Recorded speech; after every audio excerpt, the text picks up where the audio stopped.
పరిశుద్ధాత్మ దేవునికి చెల్లుగాక. చేరికుడు వచ్చిన దేవుని ప్రజలని మీకు ప్రభువైన యేసుక్రీస్తు నామములో నా హృదయపూర్వకమైన వందనాలు. దేవుని ప్రేమను బట్టి మీరు కూడా ఒకరినొకరు వందనాలు తెలియజేసుకోండి. మంచిది దేవుడు మిమ్మల్ని కుటుంబం దీవించి ఆశీర్వదించును గాక.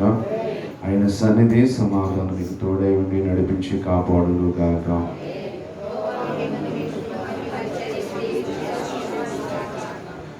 ఆమేన్, ఆమేన్, ఆమేన్.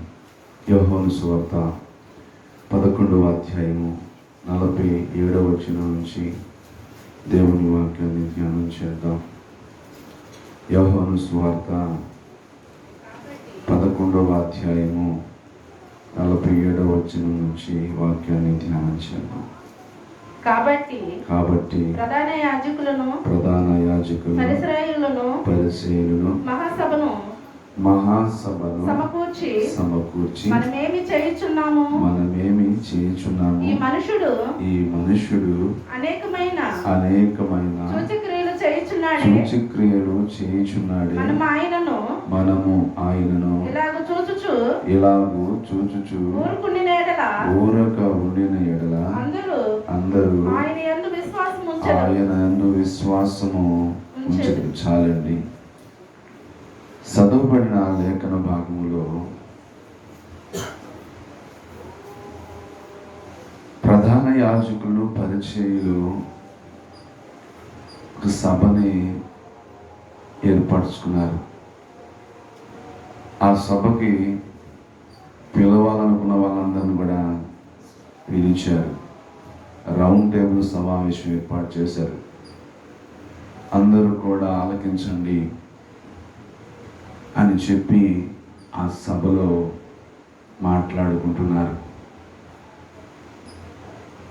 ఆ సభలో ఎవరెవరున్నారో తెలుసా?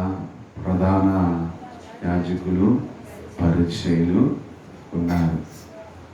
పిలువబడిన వారు, ఏర్పరచబడిన వారు ఆ సభలో కూర్చొని మాట్లాడుకుంటున్నారు. ఒక ఆలోచన చేస్తున్నారు. మనము ఊరక ఉండిన ఎడల ఏంటి? మనము ఊరక ఉండిన ఎడల అందరూ కూడా ఆయన్ని నమ్ముకుంటారు, ఆయన్ని వెంబడిస్తారు, ఆయన్ని ఫాలో అవుతారు, ఆయన యందు విశ్వాసము ఉంచుతారు. ఎంతకైనా మనకి చెప్పండి, ఎంతకైనా మనకి ప్రమాదమేనని, ఎంతకైనా అది మనకి ఇబ్బందేనని వారు ఆ సభలో ఉండి ఆలోచన చేస్తున్నారు. బాగా వినండి. ఎవరు ఈయన? యేసు ప్రభువారు. ప్రజలందరూ ఆయన వెంబడిస్తారంట. ఎందుకు వెంబడిస్తారు అంటే ఆయన సూచక్రియలను, మహత్కార్యములు చేయించున్నారు. ప్రజల్లో ఆయనకు మంచి ఫాలోయింగ్ ఏర్పడుతుంది. ఎవరో చేయని బోధలు ఆయన చేస్తున్నారు.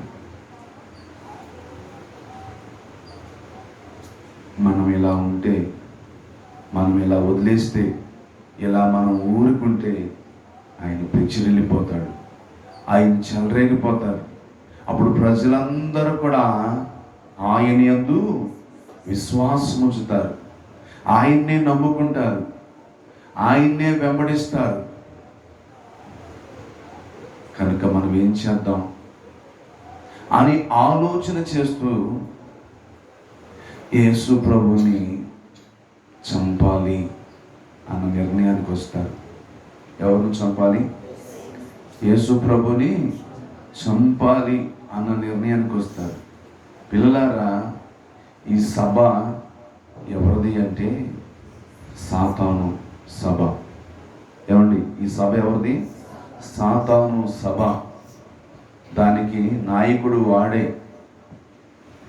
ఆ సాతాను యొక్క సభలో ప్రధాన యాజకులను, పరిచయులను సమకూర్చి వాడు ఒక మీటింగ్ ఏర్పాటు చేశాడు. చూస్తున్నారా మీరు? వింటున్నారా? మిమ్మల్ని కాదు, ఆడు సాతాను వాళ్ళ సభలో మాట్లాడుతున్నాడు. చూస్తున్నారా మీరు? అందరూ కూడా ఆయన వెంటే వెళ్తున్నారు, ఆయన మాటలే వింటున్నారు, ఆయన యందు విశ్వాసము ఉంచుతున్నారు. కాబట్టి మనం గనక ఇలా ఊరుకు ఉండేసి మనం ఏం చేయకపోతే, ఆయన అలా వదిలేస్తే ఇక మనకేం మిగలదు, మనకేమి మిగలదు. ప్రజలందరూ కూడా ఆయన వెంటే వెళ్ళిపోతారు. అప్పుడు మరలా మనం ఎవరి చేతులకు వెళ్ళాల్సి వచ్చింది? బానిసత్తులకి వెళ్ళవలసి వచ్చింది. ఎవరు వచ్చి పడతారు? రోమీలు వచ్చి పడతారు అని సాతాను ఆ సభలో నాయకత్వం వహిస్తూ, మనం ఊరకుండకూడదు, ఏదో ఒకటి చేయాలి, ఆ మనుషుణ్ణి ఏదో ఒకటి చేయాలి. ఏ మనుషుణ్ణి? యేసయ్యని ఏదో ఒకటి చేయాలి.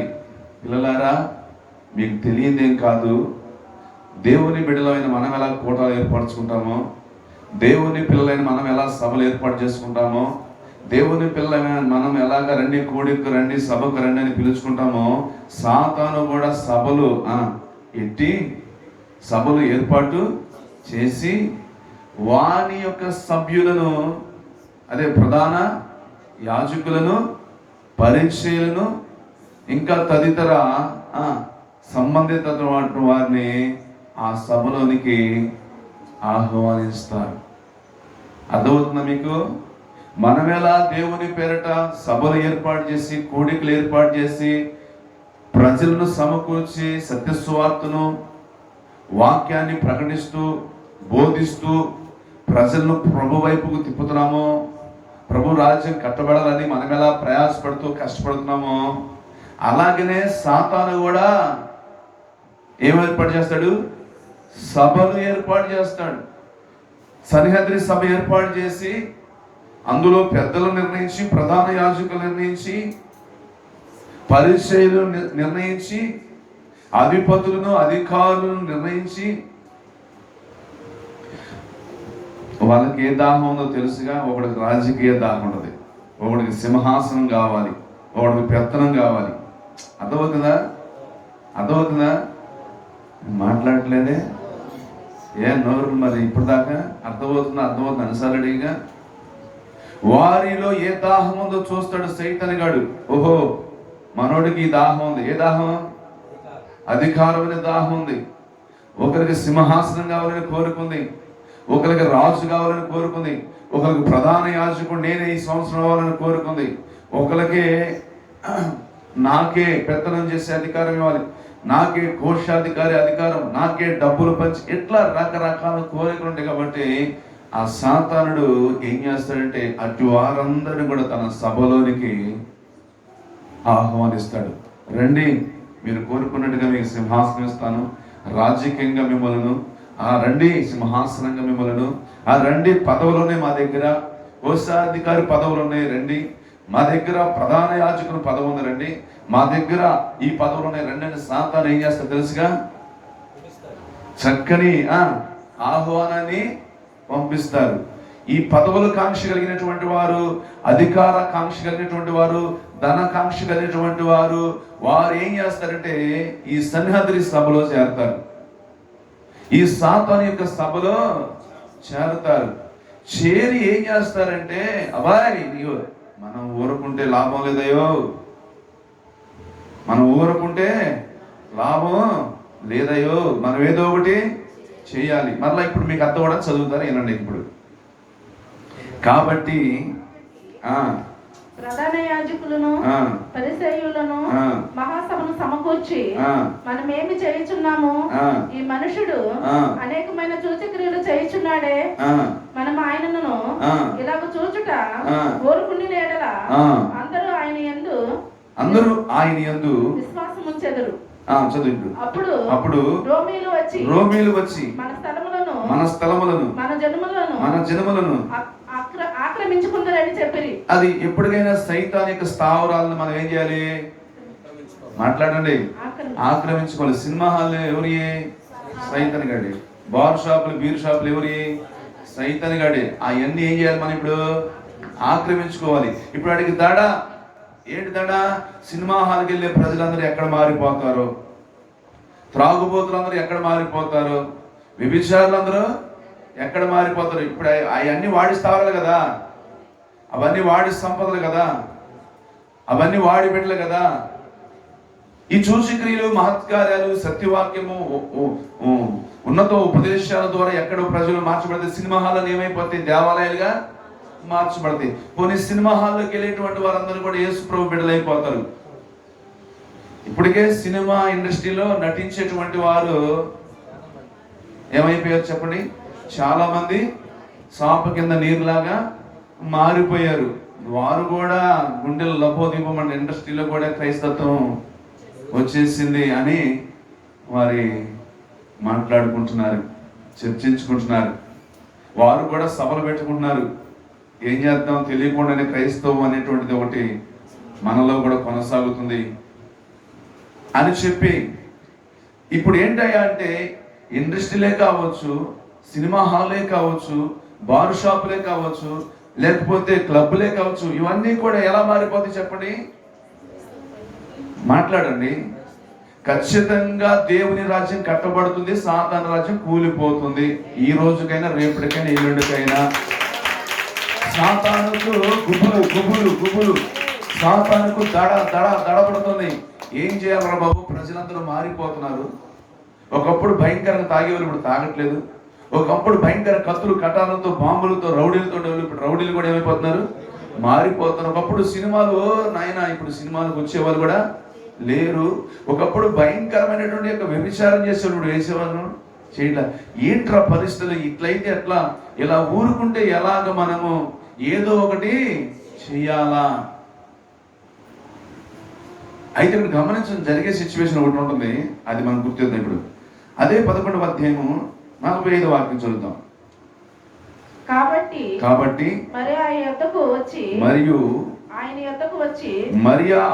వచ్చి ఆయన చేసిన కార్యములను చూసిన యూదులలో అనేకులు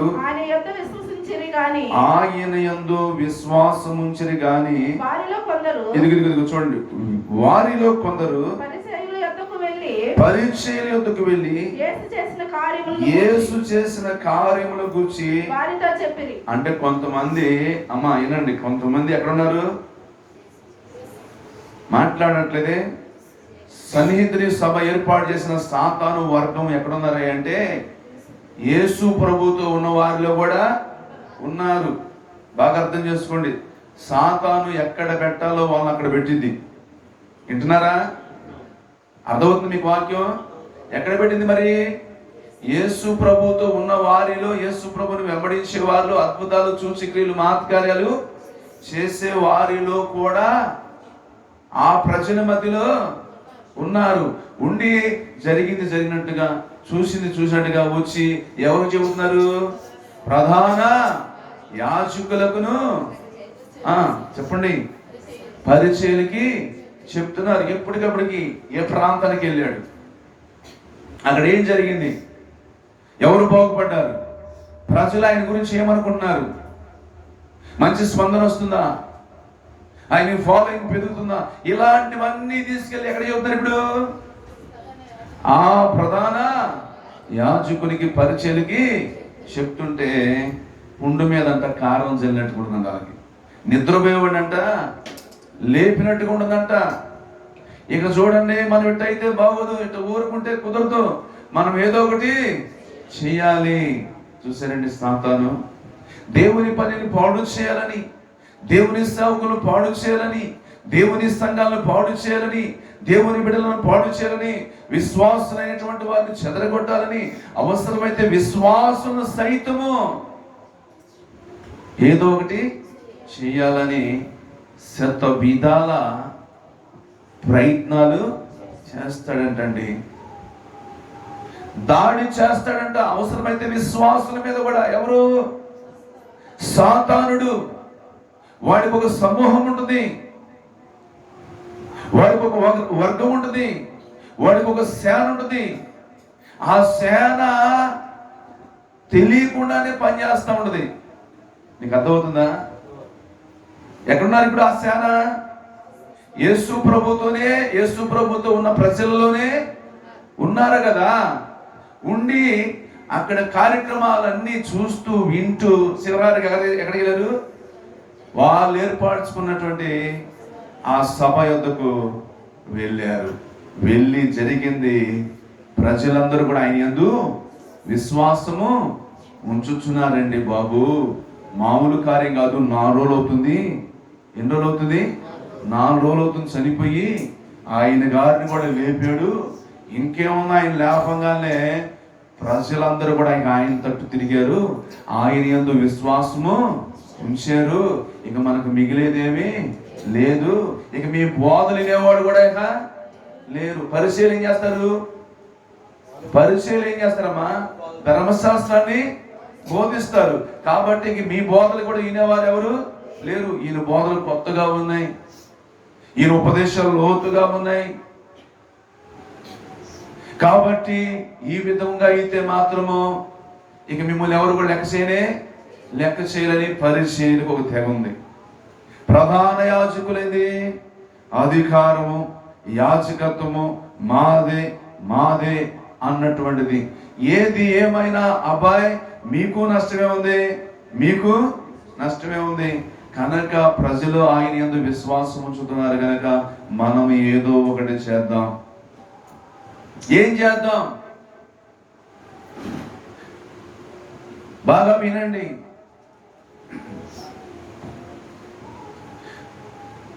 ఆ కాయల మీద గురి పెడతారు, లేక ఆ చెట్టునన్నా నరికారు అనుకుంటారు.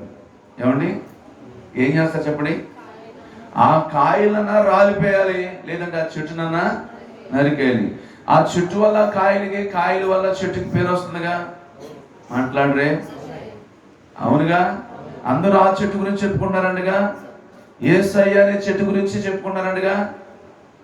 మాట్లాడట్లేదే? అందరూ ఆ చెట్టు గురించే మాట్లాడుకుంటారండిగా. అమ్మ ఆయన ఏం మాట్లాడుతున్నా, అసలు ఆయన మాట్లాడుతుంటే మాకు అసలు ఆకలి కూడా ఉంటుంది. 3 రోజులు అయినట్టుగా మాకు లేదమ్మా. మాకు అసలు ఆకలి తప్పులే లేవు. అసలు మాకు ఇంటి దాసలేదు, పొలం దాసలేదు, పిల్లలు దాసలేదు, గేదెలు దాస లేదు. ఆ 3 రోజులు అసలు ఎట్ట గడిచి మాకే అసలు ఆశ్చర్యంగా ఉందమ్మా. అమ్మో అదేంటమ్మా, ఎన్ని రొట్లమ్మా? ఎన్ని రొట్లు? 5 రొట్లు 2 చేపల. భలే ఆశ్చర్యంగా 5,000 మందికి పెట్టాడే. లెక్క పెట్టింది పురుషుల్నే. అర్థమైందా? ఇంకా చాలా మంది లెక్క పెట్టదు. అమ్మో ఇంతమందికి ఎలా పెట్టాడు? ఈ చెట్టు గురించి చెప్పుకుంటున్నారు. ఇక ఈ చెట్టు గురించి మాట్లాడుకున్నారు, ఆ ఫలాల గురించి మాట్లాడుకున్నారు, ఆయన క్రియల గురించి మాట్లాడుకున్నారు, ఆయన చేసిన అద్భుతాల గురించి మాట్లాడుకుంటే మన గురించి మాట్లాడుకునే వాళ్ళు ఎవరు లేరే. మన ముఖం చూసే వాళ్ళు ఎవరు లేరే. ఇక మనం ఏగల దూరుకోవాల్సిన పరిస్థితి వస్తుంది అని చెప్పి వారు ఒక యుక్తి కలిగి వారు ఏం చేస్తున్నారు తెలుసా?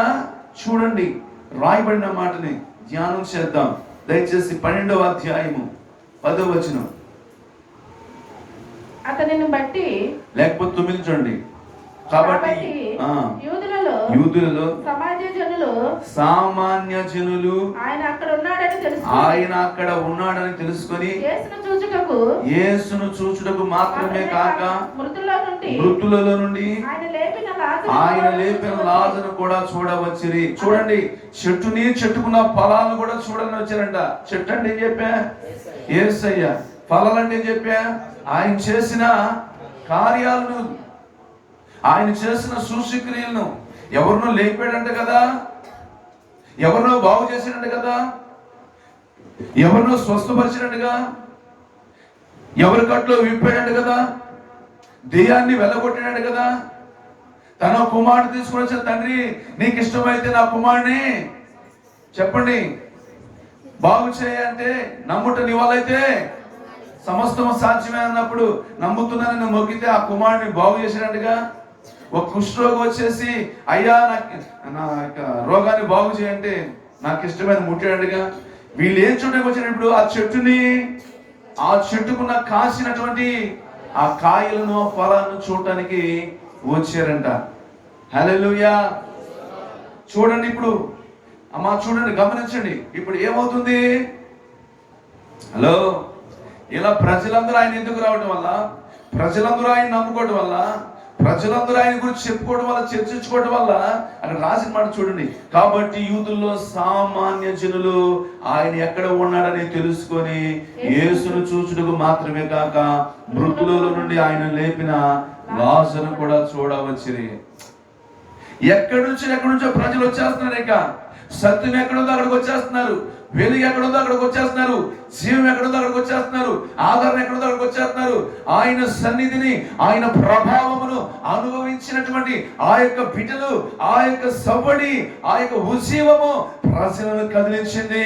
ప్రభు వైపు వాళ్ళు పడ్డారు, సత్యం వైపు వస్తా ఉన్నారు, వెలుగు వైపు వస్తా ఉన్నారు, జీవం వైపు వస్తా ఉన్నారు, ఆదరణ వైపు వస్తా ఉన్నారు, అనురాగం వైపు వస్తా ఉన్నారు. ఇక చూడండి, ఇప్పుడు జరుగుతున్న సంగతి ఏంటంటే, అతన్ని బట్టి యూదులలో అనేకులు తమ వారిని విడిచి, బాగా మనసు పెట్టి చూడండి, యూదుల్లో అనేకులు తమ వారిని విడిచి, తమ ఆచారాలు విడిచి, తన సాంప్రదాయాలు విడిచి, తన పద్ధతులు విడిచి, ఉంటాయి కదండి తాతల నాటి, ఉంటాయి కదండి పూర్వీకులు, ఉంటాయి కదండి మీకున్న సిద్ధాంతాలు, తమ వారిని విడిచి, వాళ్ళ ఆచారాలు, వాళ్ళ సాంప్రదాయాలు, పూర్వం నుండి వస్తున్నటువంటి మతపరమైనటువంటివి, ఆచార సంబంధమైన వాటిని విడిచి యేసునందు చెప్పటకొట్టు ఆచారాలు విడిచిపెట్టారు, సాంప్రదాయాలు విడిచిపెట్టారు, పూర్వపరమైన విడిచిపెట్టేస్తారు, లోక సంబంధమైన, మత సంబంధమైనవి విడిచిపెట్టేస్తారు. ఇంకా ఎప్పుడైనా సరే ఒకటి గుర్తుంచుకోండి, సత్యము అన్నటికీ సత్యమే. భూమిని బద్దలు కొట్టుకుని సరే అది బయటికి రావాల్సిందే. ఏదో ఒక రోజు వస్తుందా రాదా? ఎప్పుడు వస్తుంది? హలో, ఎప్పుడు వస్తుంది? వర్షము పడే వరకు అది భూమిలో ఉంటుంది, కాని రాకుండా మరుగై ఉంటుంది. ఎప్పుడైతే వర్షము ఆకాశం నుంచి పడుతుందో భూమిని బద్దలు కొట్టుకొని ఒక మొలక బయటకు వస్తుంది. సత్యం అనేది ఒక రోజు బయటకు వస్తుంది, సత్యం అనేది ఒక రోజు నిలిచి ఉంటుంది. అసత్యం అనేది ఏ నాటికైనా సరే అది మరుగైపోవలసిందే, అది కూలిపోవలసిందే, అది కనబడదు, దానికి జీవం ఉండదు, దానికి శక్తి ఉండదు. కొంతకాలమే ఈ సాతాను రాజ్యము, కొంతకాలమే ఈ యొక్క చీకటి రాజ్యము, కొంతకాలమే ఈ సన్నిహద్రి సభలు, కొంతకాలమే సాతాను యొక్క బోధలు ఉంటాయి. ప్రజలు సత్యాన్ని గుర్తిస్తారు, ప్రజలు జీవాన్ని గుర్తిస్తారు, ప్రజలు వెలుగును గుర్తిస్తారు, యేసునందు విశ్వాసం ఉంచుతారు. వారి వారి క్రియలు, వారి వారి యొక్క మతపరమైన, సాంప్రదాయపరమైనటువంటి వాటిని విడిచిపెట్టాల్సిందే. సత్యం ముందు ఎవరైనా తల వంచాల్సిందేనండి. జీవం ముందు ఎవరైనా సరే ఓడిపోవలసిందేనండి. చదువు. కనుక ప్రధాన యాజకులు అదండి సంగతి. ఆ కాయలని, ఆ చెట్టుకున్న కాయలని ఏం చేయాలనుకున్నారు? ఇప్పుడు రాలిపోవాలనుకుంటున్నారు, గెడ్లు వేయాలనుకున్నారు. ఏంటి ఆడికి వెళ్తున్నారా మీరు? చాలదా? మాట్లాడండి. ఏంటి మీరు కూడా ఆడికి వెళ్తున్నారా? ఆ రాళ్ళు చాలవా? ఆ గెడ్లు చాలవా? మాట్లాడరేంటారు బాబు? చాలవా? ఇప్పుడు ఆ చెట్టును మోడు చేయాలి, ఆ చెట్టు నరికేయాలంటే ముందేం చేయాలి? ఆ కాయలని రాలిపాలి, మాటలతో రాలిపాలి, గెడ్లతో రాలిపాలి. ఏంటి ఆడికి వెళ్తున్నారు? ఆడ ఉందేంటి, మనకు లేనిది ఏంటి? అప్పుడు అనాలి, అక్కడ సత్యం ఉంది, అక్కడ జీవం ఉన్నది, అక్కడ ఆదరణ ఉన్నది, అక్కడ ఆరాధన ఉన్నది, అక్కడ ఉన్నత ఉపదేశం ఉన్నది, అక్కడ సత్యోపదేశం ఉన్నది, అక్కడ జీవం కలిగిన మార్గం ఉన్నది. అది పరలోకానికి తీసుకొని వెళ్ళేటువంటిది, అది ఆశ్చర్యకరమైనటువంటిది, అది అనంత జ్ఞాని అయిన దేవుని సన్నిధి, ప్రభావముతో కూడినది, మహిమతో కూడినది, స్వస్థతలు, సూచనలు, మా కార్యములతో కూడినటువంటిది. ఎంతకాలం ఆచార భక్తి, ఎంతకాలం నామకాల, ఎంతకాలం ఈ విధమైన మతపరమైన, సాంప్రదాయపరమైనటువంటి వాటిని పట్టుకొని ఆలాడతాం అని చెప్పేసి, హల్లెలూయా, ఆ ఫలాల్ని ఇప్పుడు రాల్చాలని చూస్తారు. బాగా వినండి, ఆ ఫలాలంటే ఎవరని చెప్పాను? మీరే. ఆ ఫలాలంటే ఎవరు? మీరే. ఆ ఫలాలను రాల్చాలని, ఆ ఫలాల్ని రాల్చాలని రాళ్ళు వేస్తారు, రాళ్ళు లాంటి మాటలు మాట్లాడతారు. అక్కడికి వెళ్తామేంది, ఇక్కడికి వెళ్తామేంది అంటారు.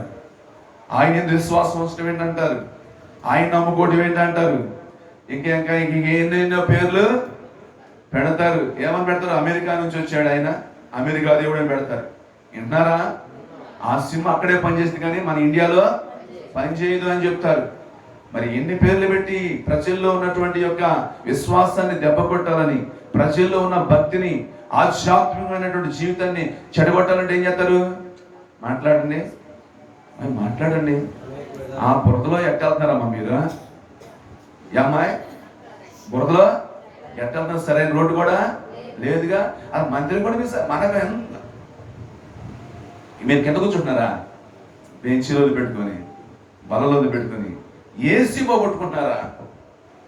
అరే నాయన బలేటోలాగా ఉన్నారా ఏంటి? రాళ్ళు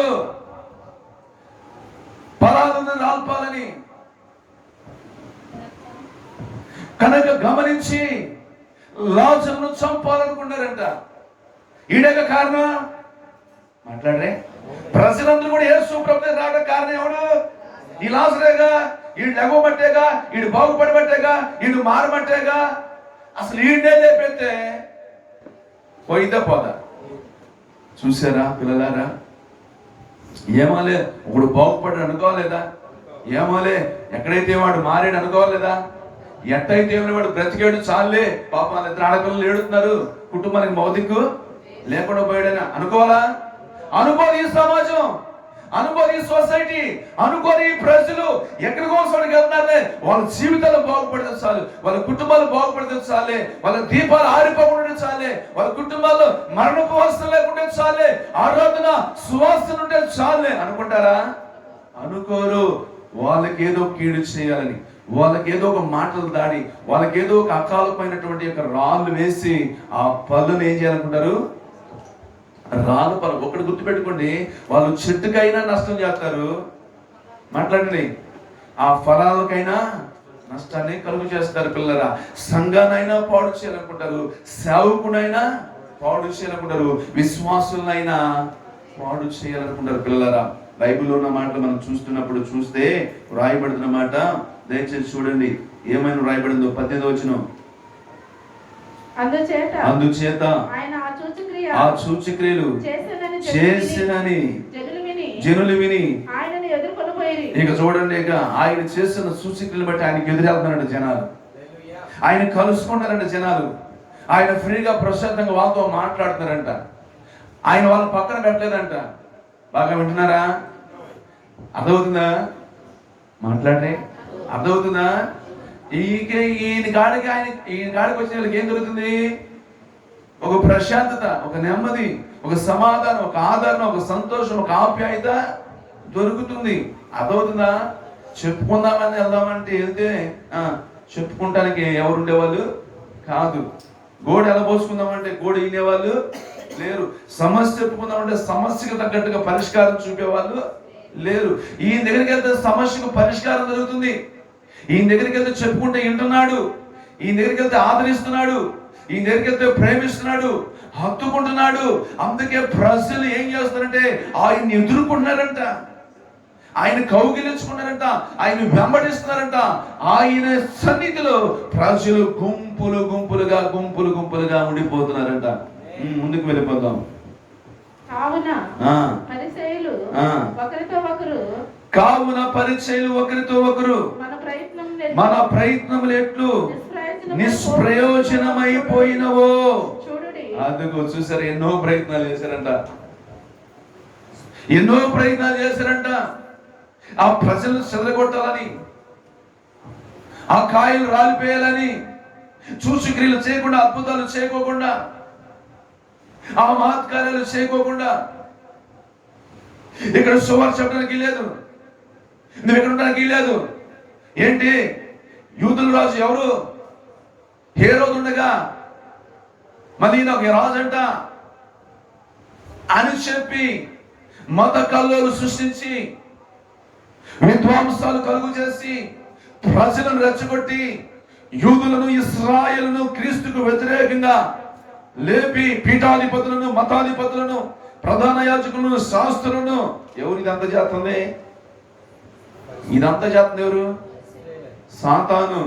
అది గుర్తుపెట్టుకోండి ఎప్పుడు కూడా. విన్నారా? అది గుర్తుపెట్టుకోండి. ఎప్పుడైనా మీరు తెలుసుకోవాల్సింది ఎవరయ్యా అంటే సాతానుడు. మత కల్లోలు సృష్టించేది సాతానుడు, ప్రజలను రెచ్చగొట్టేది సాతానుడు, విధ్వంసాలు కలుగు చేసేది సాతానుడు. శివరాత్రికి ఎన్ని ప్రయత్నాలు చేస్తున్నాడంట. ఏంటి? ఎన్ని ప్రయత్నాలు? ఏంటి వాడు చేసే ప్రయత్నాలు? వాడు చేసే ప్రయత్నాలు ఏంటి? మాట్లాడండి.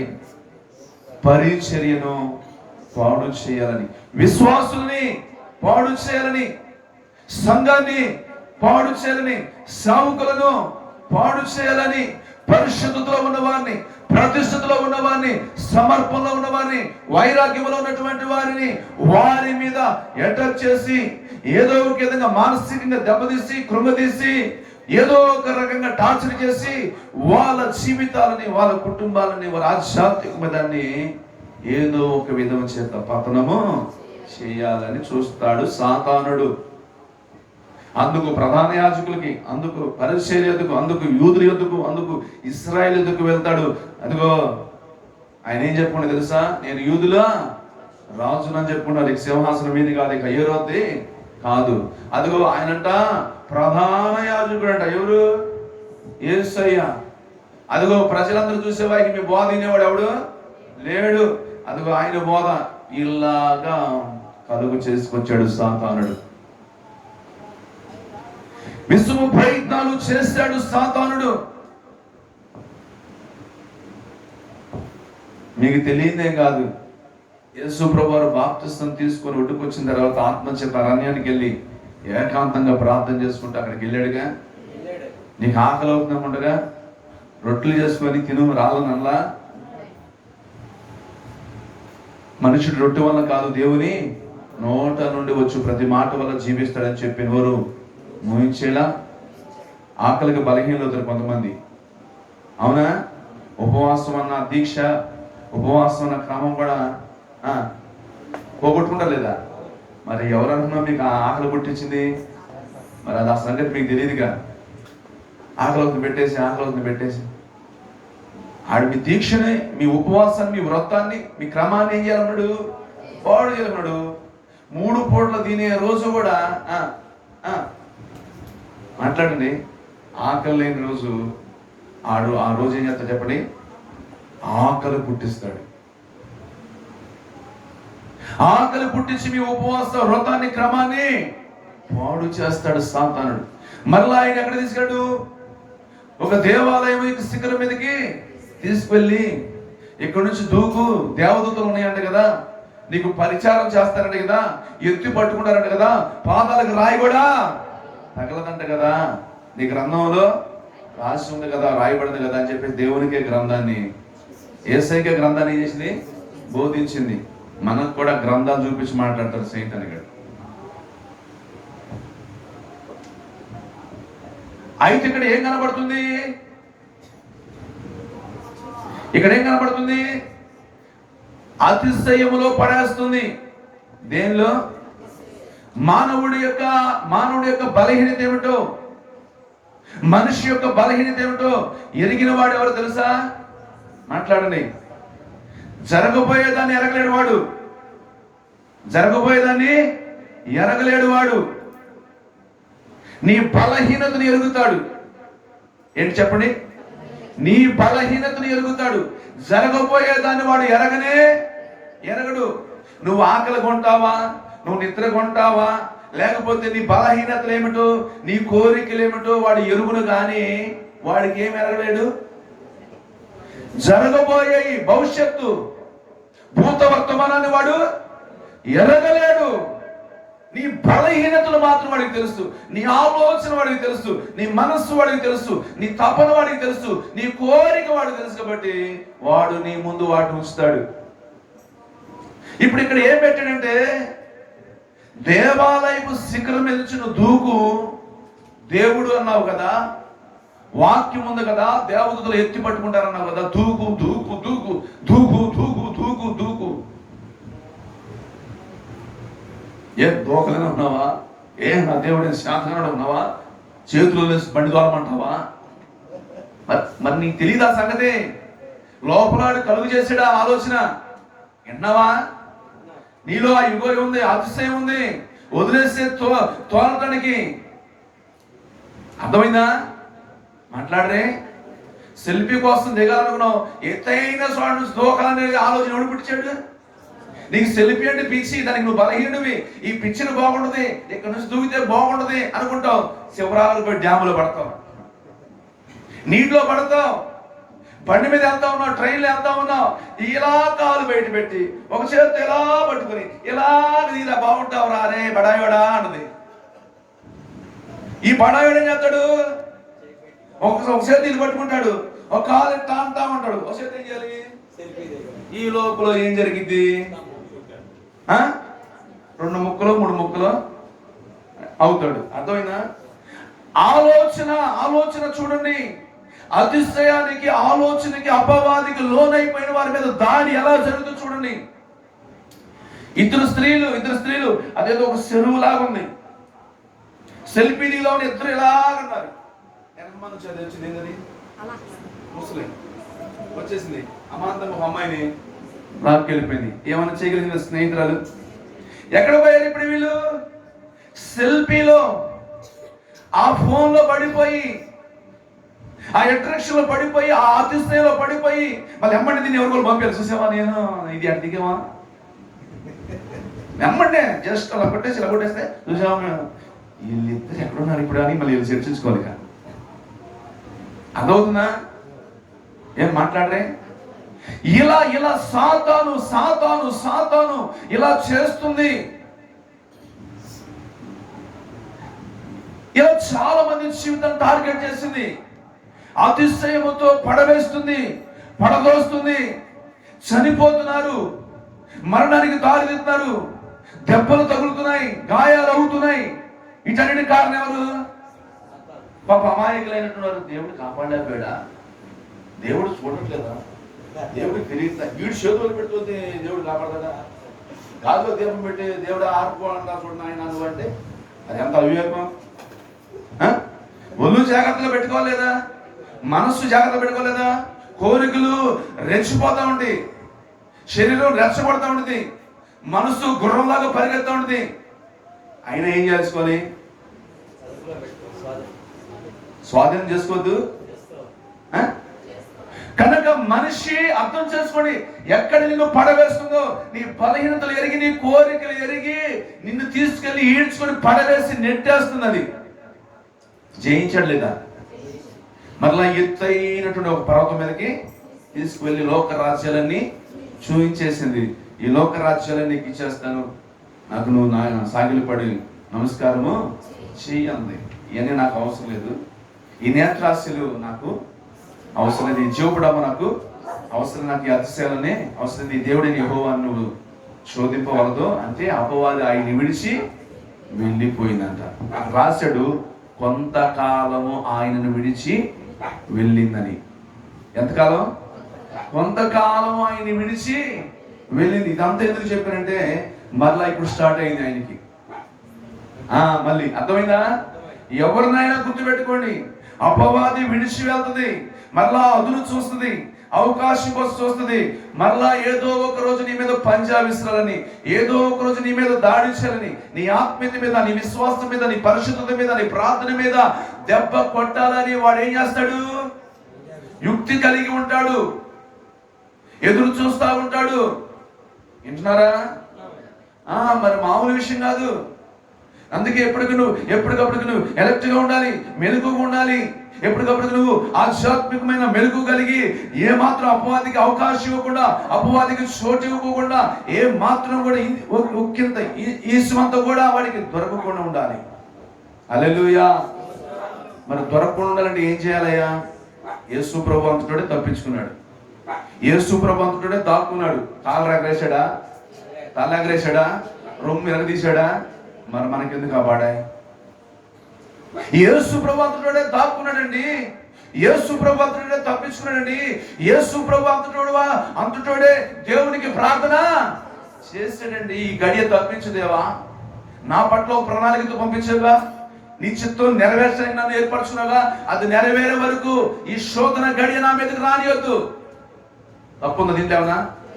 నువ్వు కూడా ప్రార్థన చేయి, శోధన గడియను తప్పించు ప్రభు అని. ప్రభు నీ హస్తాన్ని పెట్టు, నీ చిత్తం నా పట్ల నెరవేరాలి, నీ సంకల్పం నా పట్ల నెరవేరాలి. అది నెరవేర్చకే నన్ను ఒక ప్రణాళికతో ఎన్నుకున్నా కనుక దాన్ని అడ్డగించాలని అపవాది దాడి చేస్తూ యుక్తి కలిగి ఉన్నాడయ్యా. కాబట్టి అటు మెలుగు కలిగి వివేచన కలిగి ఏం చేయాలి? దాక్కునే కాడ దాక్కోవాలి, తప్పించుకునే కాడ తప్పించుకోవాలి, ప్రార్థన చేసే కాడ ప్రార్థన చేయాలి. అప్పుడు దేవుడు ఏం చేస్తాడు? మరి అది అంతే కనుక నేనెందుకు తలొక్కాలి, నేనెందుకు తగ్గించుకోవాలి, నేనెందుకు తలదించుకోవాలనుకుంటే, అందుకే ఇక్కడ రాశాడు విశ్వ ప్రయత్నాలు చేస్తావు కావున పరిచయాలు ఒకరితో ఒకరు మన ప్రయత్నాలు ఎట్లు నిష్ప్రయోజనం అయిపోయినవి చూడండి, ఇదిగో లోకమంతా ఆయన వెంట. అదే సంగతి, సాతాను ప్రయత్నాలు ఎన్ని యుక్తులు ఇచ్చినా నిష్ప్రయోజనం అయిపోవాలంటే నువ్వు మెలుకు కలిగి ఉండాలి, నువ్వు దేవుని ఆలోచన కలిగి ఉండాలా, నువ్వు దేవుని వివేకం కలిగి ఉండాలా, నువ్వు దేవుని నడిపింపగలిగి ఉంటే వాడెన్ని ప్రయత్నాలు వేసినా, వాడెన్ని బురులు వేసినా, వాడెన్ని గాలాలు వేసినా, వాడెన్ని ప్రయత్నాలు చేసినా అవన్నీ ఏమైపోవాలి? నిష్ప్రయోజనం అయిపోవాలి. దేవుని చిత్తమే జరగాలి, దేవుని ఏర్పాటే జరగాలి, దేవుని ఉద్దేశమే నెరవేర్చాలి. ప్రతి ఒక్కరి మీద అటాక్ చేస్తాడు, ప్రతి సేవకుని మీద, ప్రతి సంఘం మీద అటాక్ చేస్తాడు. అయితే నువ్వు దేవుని నడిపింపగలిగి, వాక్యం నడిపింపగలిగి, వివేచన కలిగి, దేవుని ఆత్మ నడిపింపగలిగిన వారైతే మెలుగు కలిగి ఉంటారు. వారు మాత్రమే తప్పించగలుగుతారు, వారు మాత్రమే జయించగలుగుతారు, వారు మాత్రమే దేవుని కోసం నిలబడగలుగుతారు, వారు మాత్రమే అవసరమైతే అవకాశం వచ్చినప్పుడు తల వంచుకుంటారు, తగ్గించుకుంటారు, దాక్కుంటారు. అవసరమైతే మరలా దేవుడు వారిని బయటికి తీసుకొస్తాడు. ఒకసారి స్తోత్రం చెప్తారా?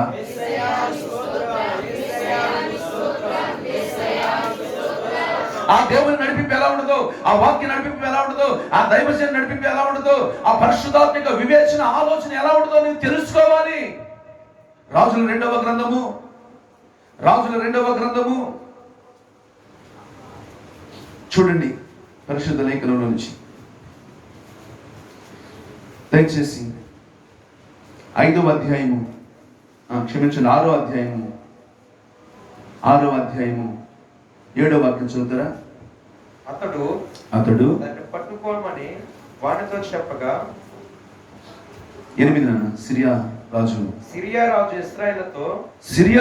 ఇశ్రాయేలుతో యుద్ధము చేయవలనని కోరి తన సేవకులతో ఆలోచన చేసి పలానా స్థలమందు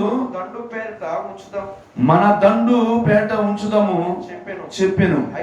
అయితే ఆ దైవజనుడు ఇశ్రాయేలు రాజునకు వర్తమానం పంపి పలానా స్థలమునకు నువ్వు పోవద్దు. బాగా వినండి, బాగా గ్రహించండి. దేవుని నడిపింపు ఎలా ఉండదో, వాక్యపు నడిపింపు ఎలా ఉండదో, పరిశుద్ధాత్మిక ఆలోచన ఎలా ఉండదో, పరిశుద్ధాత్మిక వివేచన ఎలా ఉండదో నువ్వు తెలుసుకోవాలి. ఈ రోజున సిరియా రాజు ఇశ్రాయేలుతో యుద్ధం చేయాలనుకున్నాడు. యుద్ధం చేయాలని తన సైన్యాధిపతితో ఆలోచన చేశాడు, సన్నిధాన సభ ఏర్పాటు చేశాడు. అరే, ఇశ్రాయేల్ను మనం గెలవాలి, ఇశ్రాయేల్ దేశాన్ని స్వాధీనం చేసుకోవాలి, వాళ్ళని కొల్లగొట్టాలి అని చెప్పేసి ఈ సిరియా రాజు ఒక సభని ఏర్పాటు చేశాడు. మీరు గుర్తుపెట్టుకోండి, సభ ఏర్పాటు చేసిన సభ ఎవరిది?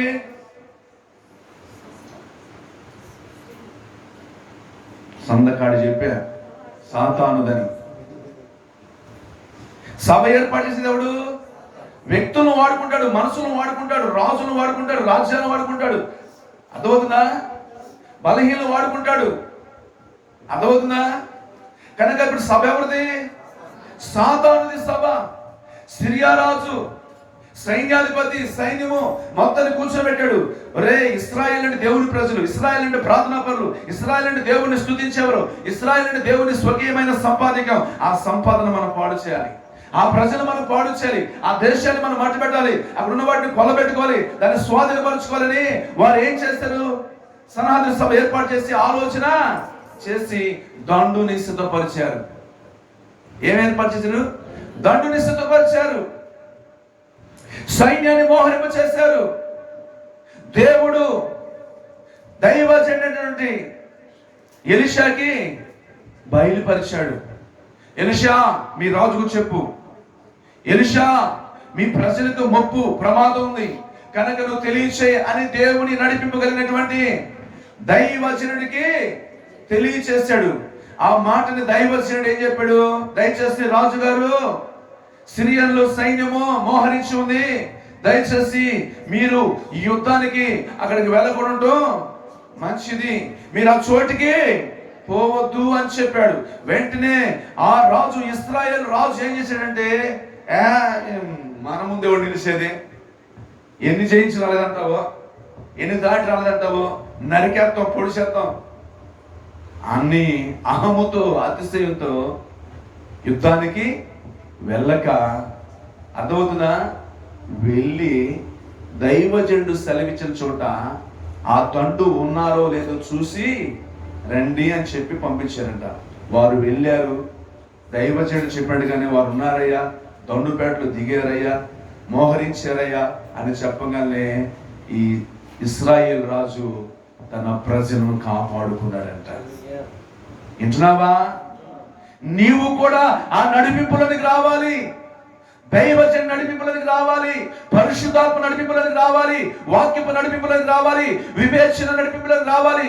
దేవుని ఆలోచన నడిపింపులోకి వస్తే నువ్వు నష్టపోవు, నువ్వు పోగొట్టుకోవు, నువ్వు కోల్పోవు. నీవే సంరక్షకుడివై, నీవే సంరక్షకురాలువై, నీవే అవసరమైతే దేవుని ఆలోచన నడిపింపు చేత, నీకు ప్రకటించబడిన ఉపదేశము చేత, నీకు ఇచ్చిన దేవుని యొక్క వివేచన చేత, నీకు వచ్చిన పరిశుద్ధాత్మిక నడిపింపు చేత ఏం చేసుకుంటావు? రక్షించుకుంటాం, భద్రం చేసుకుంటాం, కాపాడుకుంటాం, ఏది పోగొట్టుకో. అదే కనుక దైవజనుడు ఒక నడిపించిన, ఉపదేశం ఒక నడిపించిన, పరిశుద్ధాత్మ దేవుడు ఒక ఆలోచించిన, వివేకంతో కూడా మాట చెప్పిన, నీ మూర్ఖత్వంతో, నీ మొండితనముతో, ఒకవేళ రొమ్ము బిరుస్తనముతో, ఒకవేళ ధన బలముతో, ఒకవేళ సింహాస అధికారముతో వేసుకుని పోయేవే అనుకో, ఆల్రెడీ వాళ్ళు ఏం చేస్తున్నారు? పొంచున్నారు, మాటుగాడు ఉంటారు, కంపల్లో ఉంటారు, వాగుల్లో ఉంటారు, ఎక్కడెక్కడ ఉండాల్సిన అక్కడ ఉంటారు. ఒక్కసారిగా వచ్చి పెళ్ళున నీ మీద పడతారు.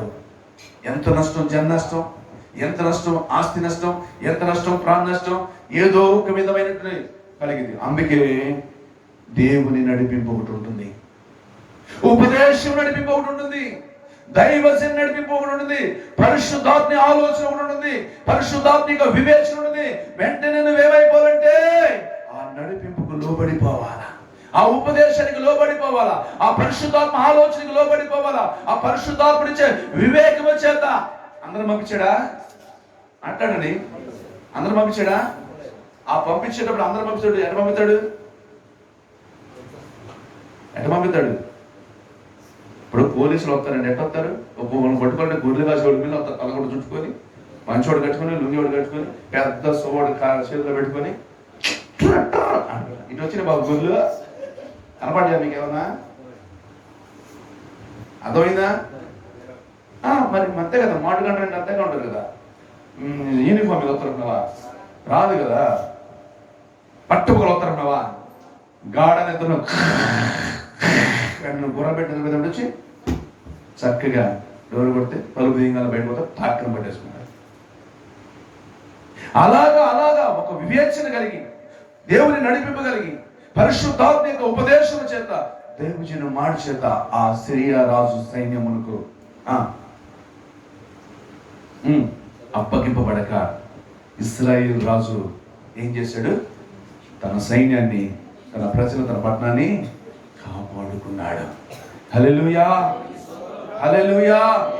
కనుక ఈ ఆరాధనలోకి వచ్చిన దేవుని ప్రజలారా, సాతానుడు ఎప్పుడు కూడా మన మీద, మన కుటుంబాల మీద ఎప్పుడు కూడా మన పైన దాడి చేయడానికే పొంచి ఉంటాడు. సిరియా రాజు ఏర్పరిచినట్టుగా, సిరియా రాజు ఆ యొక్క సైన్యాన్ని ఎలాగైతే ఏర్పరచుకున్నాడో అలాగ పొంచి ఉంటారు. అయితే ఒకటి అది మాత్రం మీరు మర్చిపోదు, వాడు ఎన్ని ప్రయత్నాలు చేసినా ఆ ప్రయత్నాలను ఏమైపోతుంది? నిస్ప్రయోజనం చేస్తా ఉంటాడు దేవుడు, వ్యర్థము చేస్తా ఉంటాడు దేవుడు.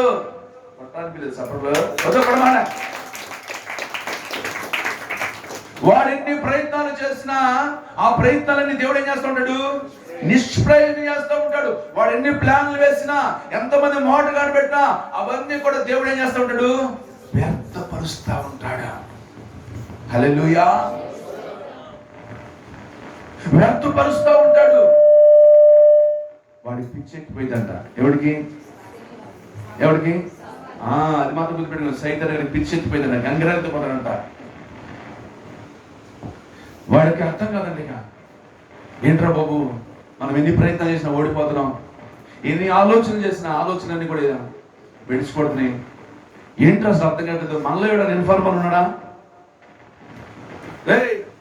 మనలో ఎవడైనా ఇన్ఫార్మర్ ఉన్నాడా?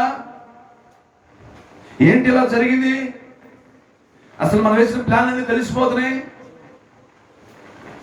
మనం మోటగాడు పెట్టాం, ఇలా కూర్చుని మాట్లాడుకున్నాం, ఇలా చేసాం. ఇదంతా ఎక్కడి నుంచి ఎవడో గూఢాచారి ఉన్నాడు, మోస్తున్నాడు. అప్పుడు చెప్పాడు, ఇక్కడ నుంచి ఎవడు గూఢాచారి లేడు, ఇక్కడ నుంచి మోసేవాడు ఎవడు లేడు. ఇశ్రాయేలు దేవుడిని యెహోవా తాను ఏర్పరచుకున్న ప్రవక్తలకు బయలుపరుస్తాడు.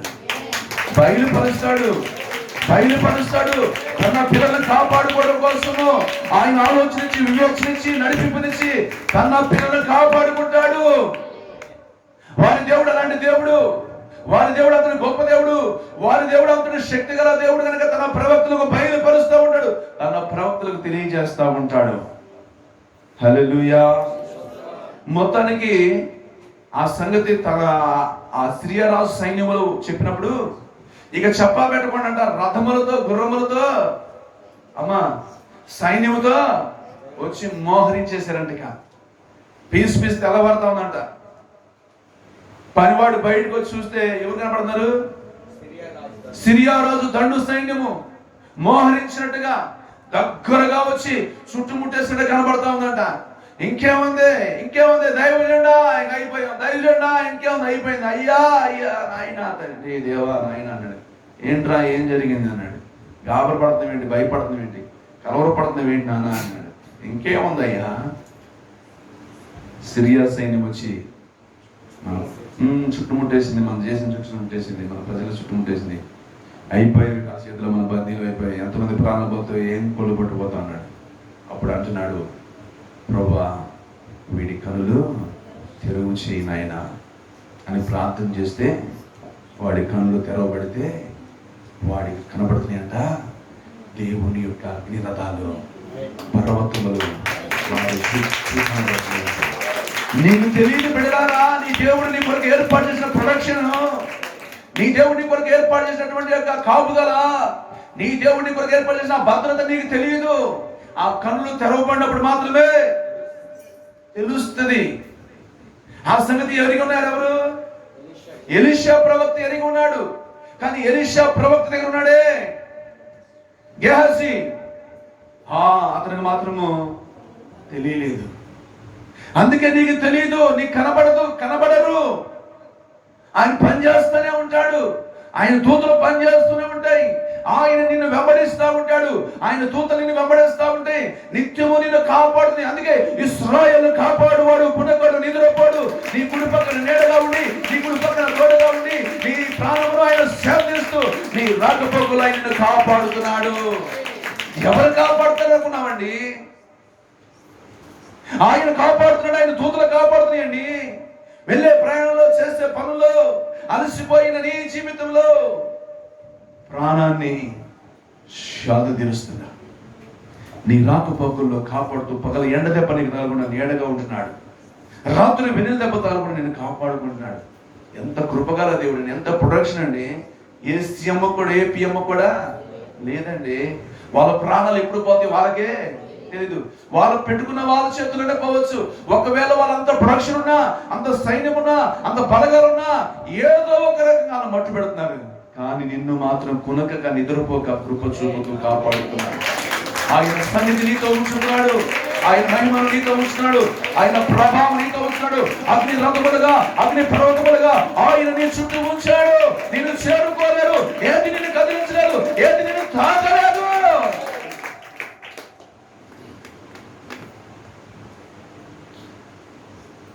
బాగా వినండి, దేవుని పిల్లల కళ్ళు తెరవబడాలి. ఏంటి? దేవుని పిల్లల కనులు తెరవబడాలి, సాతాను పిల్లల కనులు మూయబడాలి. ఎలీషా అదే చేశాడు. ఎలీషా ఏం చేశాడు? అదే చేశాడు. ప్రభువా వీళ్ళ కనులు మూసేయి. ఎవరి కనులు? సాతాను యొక్క పిల్లలు, సాతాను యొక్క సంబంధులు, సాతాను యొక్క దూతల కనులు ఏమైపోవాలి? మూయబడల ప్రభువా అని ప్రార్థన చేశాడు. వారి కనులు ఏమైపోయి? మూయబడి పని. దేవుని పిల్లల కనులు తెరవబడాలి. తెరవబడినప్పుడే దేవుని కార్యాలు, దేవుని ఔన్నత్యాన్ని, దేవుని పరాక్రమాన్ని చూడగలుగుతాం. హల్లెలూయా. అపోస్తుల కార్యములు 13వ అధ్యాయము. అపోస్తుల కార్యములు 13వ అధ్యాయము దయచేసి చూడండి. 9వ వాక్యం చదువుతావా? అందుకు పౌలు కనపడిన సౌలు పరిశుద్ధాత్మతో నిండిన వాడై, మళ్ళా చదువు. అందుకు పౌలు అనబడిన సౌలు పరిశుద్ధాత్మతో నిండినవాడై, ప్రతి ఒక్కరు కూడా దేంతో నింపబడాలంటే పరిశుద్ధాత్మతో నింపబడాలి. ఆమేన్. ప్రతి విశ్వాసి, ప్రతి సేవకుడు, ప్రతి సంఘము కూడా పరిశుద్ధాత్మ అనుభవంలోనికి రావాలి, పరిశుద్ధాత్మతో నింపబడాలి. ఈ కడవరి కాలంలో, ఈ అంత్యకాలంలో మనం ఉన్న కనుక ప్రతి ఒక్కరి మీద దేవుని ఆత్మ, ప్రతి ఒక్కరి మీద ఆయన అభిషేకము పరిశుద్ధాత్మతో నింపబడాలి. ఆయన భాషను మాట్లాడాలి, దర్శనాలు చూడాలి, ప్రత్యక్షతను చూడాలి, ప్రవచనాలు ప్రవచించాలి. ఎందుకంటే పరిశుద్ధాత్మ దేవుడు పనిచేస్తున్నాడు, పరిశుద్ధాత్మ దేవుడు వాడుకుంటున్నాడు, పరిశుద్ధాత్మ దేవుడు కార్యాలు చేస్తున్నాడు, పరిశుద్ధాత్మ దేవుడు మాట చేత, క్రియ చేత కార్యాలు చేస్తున్నాడు. పరిశుద్ధాత్మ చేత నువ్వు నింపబడు. నీ మాట పనిచేస్తుంది, నీ వాక్యం పనిచేస్తుంది, నీ ఆరాధన పనిచేస్తుంది, నీ ప్రార్థన పనిచేస్తుంది, నీ ఉపదేశం పనిచేస్తుంది. యేసు క్రీస్తు అతి కారకుని నామములో అద్భుతాలు జరుగుతాయి. అతన్ని తేరి చూచి సమస్త కపటముతోను, అది నువ్వు తెలుసుకోవాలి. పరిశుద్ధాత్మ ఉన్న వారికి మాత్రమే అర్థమైంది ఈ వ్యక్తిలో ఏ కపటం ఉంది, ఈ వ్యక్తి మనస్సు ఎటువంటిది, ఈమె బుద్ధి ఎటువంటిది, ఇతని ఆలోచన ఎటువంటివి, ఇతని చూపు ఎటువంటిది, ఇతని ధ్యాస ఎటువంటిది, ఇతని హృదయం ఎటువంటిది. ఎప్పుడయ్యా నీకు తెలిసేదంటే పరిశుద్ధాత్మ దేవుడు నీలో ఉన్నప్పుడు. పరిశుద్ధాత్మ దేవుడు నీలో ఉన్నప్పుడు ఆ పరిశుద్ధాత్మ దేవుడు నీకు బయలుపరుస్తాడు నీ మనస్సు. ఆ పరిశుద్ధాత్మ దేవుడు నీ కపటాన్ని, పరిశుద్ధాత్మ దేవుడు నీ ఆలోచనని, పరిశుద్ధాత్మ దేవుడు నీవు చేసేటువంటి యొక్క కుట్ర యుక్తి ఏంటో తెలియచేస్తాడు. ఎప్పటికప్పటికి నీకు బయలుపరుస్తూ ఉంటాడు, ఎప్పటికప్పుడు నేను అలర్ట్ చేస్తూ ఉంటాడు. వీడు ఎందుకు వచ్చి తెలుసావా, వీడే ఉద్దేశం వచ్చి తెలుసావా, వీడే మాటలకు వచ్చి తెలుసావా, ఈ అమ్మాయి ఉద్దేశం తెలుసావా, ఈ అమ్మాయి మనసు తెలుసావా అని మొత్తం నీకు రిపోర్ట్ ఇచ్చేస్తాడు. అహియా అనే ప్రవక్తున్నాడు కదండి, ఆయన కళ్ళు కానరా, వృద్ధాప్యం ఉన్నాడు. అవునా? అయితే ఒక రాజు, ఏ రాజు? యెరోబాము అనే రాజు తన భార్యని మరొక తైనట్టుగా ముసుగు వేసుకుని, నీకు నువ్వుగా వెళ్ళొద్దామే గుర్తుపడతాడు. మామూలుడు ముసడు, ప్రవక్త మామూలుడు కాదు కాబట్టి నీకు నువ్వుగా కాకుండా వేరొక తైనట్టుగా అలంకరించుకో. అర్థమైందా? వేరొక తైనట్టుగా ముసుగు వేసుకుని వెళ్ళి కాయలా పడి ఉన్న నీ కుమారుడు బ్రతుకుతాడో లేదో తెలుసుకో. వెళ్ళి నేను చేసిన పనులకైతే ఆయన దగ్గరికి వెళ్ళి దమ్ము నాకు లేదు. అర్థమవుతుందా? ఒకవేళ యెరోబాము భార్య దగ్గరికి వెళ్తే సమాధానం కూడా రాదు. కనుక మరొకతైనట్టుగా వెళ్ళు. అయ్యా నా కొడుకు బాగాలేదయ్యా, నువ్వేదా చెబుతా వచ్చామయ్యా అని కార్తీక్ అన్నీ పెట్టుకున్నాడు. ఆమె అక్కడ బయలుదేరింది. అయ్యా ప్రవక్త చెప్పాడు, అయ్యా జాగ్రత్త, మోసపోవద్దు. నీ ఒకవేళ శరీరంగా గుడ్డివాడు అయితే అవ్వచ్చు, కానీ నీకు ఆత్మనేత్రాలు ఉన్నాయి, నీకు అభిషేకం ఉంది, నీకు పరిశుద్ధాత్మ దేవుడు ఉన్నాను. ఇదిగో యెరోబాము భార్య అదిగో ముసుగు వేసుకొని వేరొకతైనట్టుగా వస్తుంది. నేను నీకేం చెబుతున్నానో అది చెప్పు. నీ దగ్గరకు వచ్చి ఏడ్చింది, నీ దగ్గరకు వచ్చి మరొకతైనట్టుగా మాట్లాడింది. అయితే నువ్వు అనాల్సిందని తెలుసా? యెరోబాము భార్య అని పిలువు. అర్థమవుతుందా? నీవు చెప్పవలసిందంటే నిశ్చయముగా నువ్వు వెళ్ళి నీ ఊర్లో అడుగు పెట్టగానే, నీ ఇంట్లో అడుగు పెట్టగానే నీ కొడుకు సస్తాడని చెప్పు. అర్థమవుతుందా? అర్థమవుతుంది నీకు? ఎలా? పరిశుద్ధాత్మ దేవుడు బయలుపరుస్తున్నాడు. నువ్వు వేషంతో వస్తున్నావు, లోపల ఒకటి బయట ఒకటి. నీ మాట్లాడే తీరేంటి, నీ మనసు ఏంటి, నీ హృదయం ఏంటి ఎరిగిన వాడు ఎవరో తెలుసా? నేను ప్రకటిస్తున్నా, నజరేయుడు యేసు పరిశుద్ధాత్మ దేవుడు, మోసం చేయలేవు అని చెప్పారా, ఇంతగా అని పరిశుద్ధాత్మ దేవుడిని అడిగాడు లేదా? అడిగితే ఏం చెప్పాడు? ఇంతకే అమ్మాం, దెబ్బతో చచ్చిపోయాడు, ఈడ్చుకెళ్ళిపోయారు. ఏమంటే ఈ మనసు ఇంకా రాలేదా అంట, వెళ్ళింది. మళ్ళీ ఆమెను అడిగాడు, ఎంత కమ్మారమ్మా సభ్యారమ్మా? ఆయన చెప్పేవాడు కదండి, మళ్ళీ ఇంకా ఇద్దరిదే ఉంది అదే మాట కాదు. ఇప్పుడేనమ్మా నీ పినమిటి పాలాలు ఈడ్చుకెళ్ళి మరి అన్నారంట. ఇక అంతా ఆ మాట దగ్గర కొప్పుకులిపోయింది. అర్థమవుతుందా? పరిశుద్ధాత్మ మోసం చేయలేమండి, పరిశుద్ధాత్మకు అన్నీ తెలుసండి. కనుక గమనించండి దేవుని ప్రజరా. ఇప్పుడు చదువు. పరిశుద్ధాత్మతో నిండిన వాడై అతని తేరి చూసి, అదుగో అతని తేరి చూసి సమస్త కపటముతోను సమస్త దుర్మార్గముతోను నిండినవాడా. అపవాది కుమారుడా. ఎవడు కుమారుడు? అది గుర్తుపెట్టుకోండి, ఇప్పుడు మర్చిపోద్దు. అపవాది కూడా కుమారులు ఉంటారు, కుమార్తెలు ఉంటారు. ఎక్కడ ఉంటారు వాళ్ళు?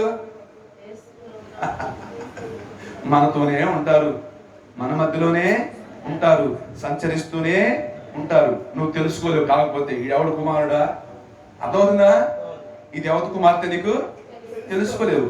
ఎందుకంటే ఆ పరిశుద్ధాత్మ అభిషేకం, ఆ పరిశుద్ధాత్మ నింపుదల, ఆత్మ వివేచన, ఆత్మ జ్ఞానం నీకు లేదు కనుక నువ్వు ఆ కపటంలో పడిపోతావు, నువ్వు ఆ మోసంలో పడిపోతావు, నువ్వు ఆ మాటలో పడిపోతావు, ఆ మాయగాడి వల్ల పడిపోతావు, ఆ మాయదారి వల్ల పడిపోతావు. ఎందుకంటే ఆ మాటలు తీయగొట్టి అంట. ఏంటి? అబ్బో మాటలు తిట్టండి తీయగా ఉండి నువ్వు ఆ మాటలు పడిపోతావు. మోసం చేస్తారు. లోపల ఒకటి బయట ఒకటి కపటం. అందుకే పౌలయ్య అంటున్నాడు, తేరు చూశాడు వాడిలో ఉన్న కపటాన్ని, తేరు చూశాడు వాడిలో ఉన్న బ్రతుకుని. అందుకే అన్నాడు, ఒరేయ్ నువ్వెవడో తెలుసా? అపవాది కొడుక. ఎవరు కొడుకు? అపవాది కొడుక. అపవాది గారి కొడుక. కొంతమంది ఉంటారండి అపవాది గడికి, కొంతమందికి అపవాది గడికి కుమార్తెలు ఉంటారండి, వాడు పనులు చేస్తూ ఉంటారండి. ఎవడు పనులు? అపవాది గడి పనులు చేస్తూ ఉంటారండి, అపవాది గాడి నెరవేరుస్తూ ఉంటారండి. అపవాది గాడి యొక్క పనులు చేయడానికి మాత్రమే వాళ్ళు పరుగులు ఎత్తుతూ ఉంటారండి. తెలుసుగా మీకు? తెలుసా తెలీదా? బిలాం ఎవరు? బిలాం ఎవరు? ఇశ్రాయేలుకు ప్రవక్త కాదా? ఇశ్రాయేలుకు ప్రవక్త అయ్యుండి ఆశీర్వదించవలసినటువంటి వాడు, దీవించవలసినటువంటి వాడు, వారి క్షేమాన్ని బాగును కోరవలసినటువంటి వాడు, బాలాకు రాజు అంటే మోయాబు రాజు పంపించిన బహుమానాలకు, సన్మానాలకు, సత్కారాలకు ఆశపడి ఏం చేయబోతున్నాడు? క్షమించడానికి అంతనా? మాట్లాడండి. కొంతమంది ఉంటారండి అట్లా అమ్ముడుపోయేవాళ్ళు, బహుమానాలకు అమ్ముడుపోయేవాళ్ళు. కొంతమంది బలహీనతల సాధారణ తెలుసుగా, ఈడే లంచానికి పడతాడు, ఆడే కంచానికి పడతాడు, ఈడే మంచానికి పడతాడు. తెలుసుగా? మాట్లాడరే? మరి ఎక్కడ ఉంటారు మళ్ళీ వీళ్ళు? అయ్యో దేవునికి ప్రవక్త లాగానే, దేవునికి సేవకు లాగానే, దేవునికి పరిచారకు లాగానే, దేవుని మందుల విశ్వాస లాగానే ఉంటారండి బాబు. మన విశ్వాసేగా, మన సహోదరుడేగా, మన సేవకుడేగా, మన ప్రవక్తేగా, మన ఆత్మీయుడేగా, మన ఆత్మీయురాలేగంటావు. కానీ లోపల కావడం నీకు తెలుసా? ఆ మాటల తీదనమే నీకు తెలుసు, కానీ అంతరంగంలో ఉన్న సంగతి నీకు తెలుసా? వాడు అపవాది గారి కొడుకు. వాడు ఆల్రెడీ దేనికి ఆశపడుతున్నాడు? ఏదో బహుమానానికి, ఏదో కోరిక వాడికి కలిగి ఉంది, దాని మీద వాడికి మనస్సు ఉంది. అవునా? దేవుడు అడ్డగించలేదా వాడిని? బిలామును అడ్డగించలేదా? నీ ఇంటికి వచ్చింది ఎవరు? నేను కలుసుకుంది ఎవరు? ఎందుకు వచ్చారు అంటే, అమ్మో ఇది తెలిసిపోయింది బాబు, నాయన ఏం చేయాలి నాయన, చేసారిపోతుంది. ఏంటి ఏంటి? ఆ మోయాబు రాజు బిలాం పంపించినటువంటి, బాలాకాశం పంపించినటువంటి బహుమానాలు చేసారిపోతున్నాయి. నాయన ఈ అవకాశం ఎట్లా కూడా సంపాదించుకోండి నాయన, ఏంట్రా బాబు నాయన, వీళ్ళు ఇచ్చే 10 రూపాయలు ఎట్రా బాబు నాయన, బహుమానాలు వచ్చిపోతున్నాయి, దగ్గరికి వచ్చిపోతున్నాయి. ఎక్కడికి వచ్చిపోతున్నాయి? దగ్గరికి వచ్చిపోతున్నాయి, ఇంటికి వచ్చిపోతున్నాయి. అవకాశం అందిపుచ్చుకోలేకపోతున్నాను అనుకుంటున్నాడు. మళ్ళా సరేలే ఎలాంటి అన్నాడు, రెట్టింపు బహుమానాలు, రెట్టింపు అధిపతులు పంపించండి. మళ్ళా ఇలా ఎన్నిసార్లు జరిగింది? 3 times జరిగింది. అదవుతుందా? ప్రతిసారి ఏం పెరుగుతుంది? బహుమానం పెరుగుతుంది. ప్రతిసారి ఘనత, ప్రతిసారి అధిపతులు పెరుగుతుంది, లెవెల్ పెరుగుతుంది, అన్ని పెరుగుతుంది. కానీ దేవుడు ప్రతిసారి అడ్డగిస్తాను కానీ అయినా మనడికి బహుమానాల మీద ఆశ కలిగి బాలాకు రాజు మోయాబులు కలుసుకోవడానికి వెళ్తుంటే దేవుడు కత్తి తీసుకుని నిలబడ్డాడు. నీకేం చెప్పాను, నువ్వేం చేస్తున్నావు? నేను వెళ్ళొద్దంటే నువ్వు వెళ్తున్నావు. ఎవరు చెప్పించాలనుకున్నావు? వాళ్ళు నా ప్రజలు, వాళ్ళు నా ప్రజలు. నేను చెప్పినట్టుగా పలుకు.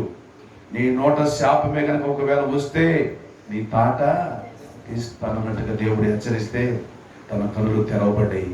పాపాన్ని ఒప్పుకున్నాడు, తన పిల్లలను ఆశీర్వదించాడు, తన పిల్లలను మనసారగా దీవించాడు. అందుకే వ్రాయబడుతుంది బిలాము బాలాకు రాజు యొక్క ప్రోత్సాహం చేత శపించడానికి బయలుదేరితే ఆ శాపాన్ని దేవుడంట ఆశీర్వాదకరంగా మార్చాడు.